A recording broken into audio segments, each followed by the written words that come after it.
खबरों का सिलसिला शुरू करने से पहले एक नजर विदर्भ की सुपरफास्ट खबरों पर। यूसीएन सुपर 30 में मॉनसून अधिवेशन के पहले ही दिन विधान भवन में विपक्ष का हंगामा कर रहे विपक्ष के 12 विधायकों को 1 साल के लिए किया गया निलंबित विधायकों ने राज्यपाल से मुलाकात कर हस्तक्षेप किए जाने की मांग की। निलंबित विधायक आशीष शेलार ने कार्रवाई को बताया लोकतंत्र की हत्या। राज्य में जो ग्रामीण इलाके कोरोना से मुक्त है वहां 8वीं से 12वीं कक्षा शुरू करने को मंजूरी, राज्य सरकार ने आदेश जारी किया। हालांकि स्कूलों को खोलने को लेकर ग्राम पंचायत और अभिभावकों की आपसी मंजूरी होना आवश्यक। एमपीएससी उत्तीर्ण उम्मीदवारों की सभी सीटें 31 जुलाई तक भरे जाएंगे। सोमवार को मॉनसून सत्र के पहले दिन उप मुख्यमंत्री अजित पवार ने की विधानसभा में घोषणा। नागपुर के भीम चौक में दिन दहाड़े अज्ञात लुटेरों ने बंदूक की नोक पर सराफा व्यापारी को लूटा। सोना चांदी नकदी समेत लाखों का माल लेकर फरार। सीसीटीवी के आधार पर पुलिस छानबीन में जुटी। छत्रपति संभाजी राजे ने मराठा समाज के आरक्षण पर राज्य सरकार को दी चुनौती। नागपुर में पत्रकारों से बात करते हुए कहा कि अगर सरकार ने कोई फैसला नहीं लिया तो फिर आंदोलन का मार्ग अपनाना ही पड़ेगा। छत्रपति संभाजी राजे ने नक्सलवादियों को समाज की मुख्य धारा से जोड़ने की दी सलाह। कहा कि सभी को संविधान का पालन करना चाहिए। मराठा समाज को आरक्षण दिलाने के लिए छत्रपति संभाजी राजे अब मराठा समाज के लोगों को एकजुट कर अपनी आवाज को बुलंद कर रहे हैं। नागपुर में वैक्सीनेशन अभियान फिर से सुस्त पड़ा। मंगलवार को भी कोविशील्ड का टीकाकरण नहीं होगा।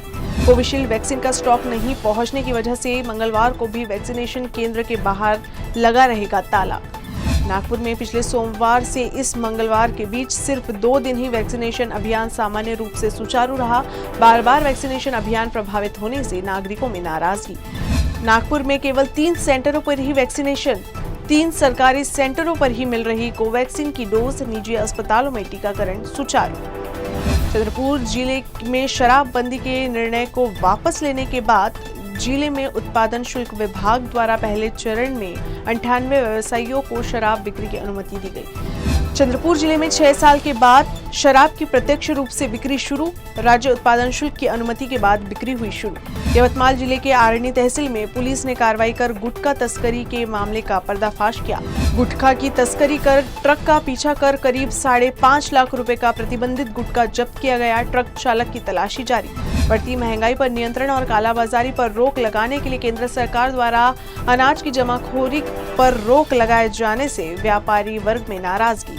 बुल्ढाना जिले में व्यापारियों ने बाजार समिति बंद रखते हुए केंद्र सरकार के खिलाफ अपनी नाराजगी जताई।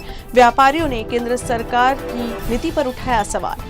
अकोला जिले के तेल्हारा तहसील के अमूना गांव में पर्यावरण संरक्षण के लिए वृक्षारोपण किया गया। वृक्षारोपण के दौरान आदिवासी नृत्य रहा आकर्षण का केंद्र।